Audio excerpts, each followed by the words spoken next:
Hi mga beshi, ito nga pala yung part 2 nung una kong in-upload. At nung time nga na to, nagutom na kami kaya nandito kami sa Nonos.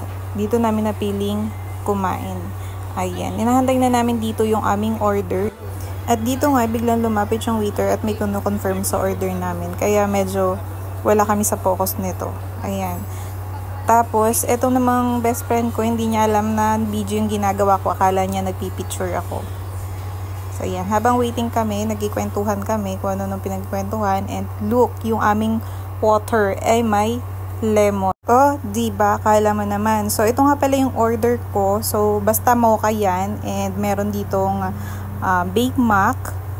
And may bread. And ito naman yung sa kanya. Alam ko dyan, salted caramel and choco mousse cake. So, ayan. Taste test tayo. Kain mga beshi. Sarap. I love it. Sarap. Sarap, no? Bigyan na ito. Grabe. Favorite ko na to.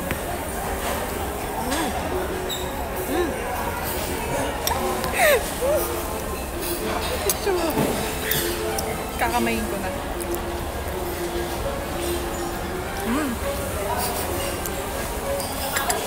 Grown out.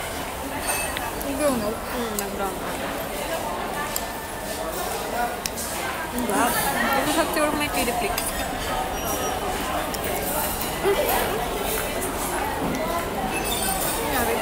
Anong oras na ba? Pinapatay na po. Ate? At dito nga ay napa-request na kami ng chili flakes kasi nga mas masarap siya kung ilalagay siya dun sa Big Mac. Ayan. At dahil nga pareho naman kami mahilig sa spicy. At nung time nga na to ay medyo pa brown out dito sa mall. And dito naman tayo sa coffee. Napakasarap guys. Hindi siya sobrang tamis. Tama lang. Ayan. Nagbo-boomerang pa yung best friend ko. Kaya ganyan. May mga pa-eme pa kaming ganyan. And ayan siya. Ang sarap. Hindi siya ganun katamis.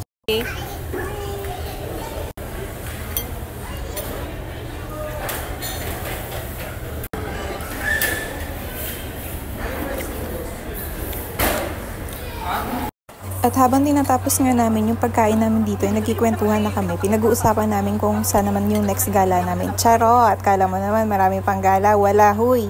Ayan. Sobrang ini-enjoy namin yung pagkain dito kasi talagang napagod din kami. At dahil nga bihira kami lumabas, medyo sumakit yung paa ko, girl. Halos maikot talaga namin yung buong mall pag kami dalawa yung magkasama. Daig pa namin yung nag-exercise pag uuwi kami ng bahay. Grabe.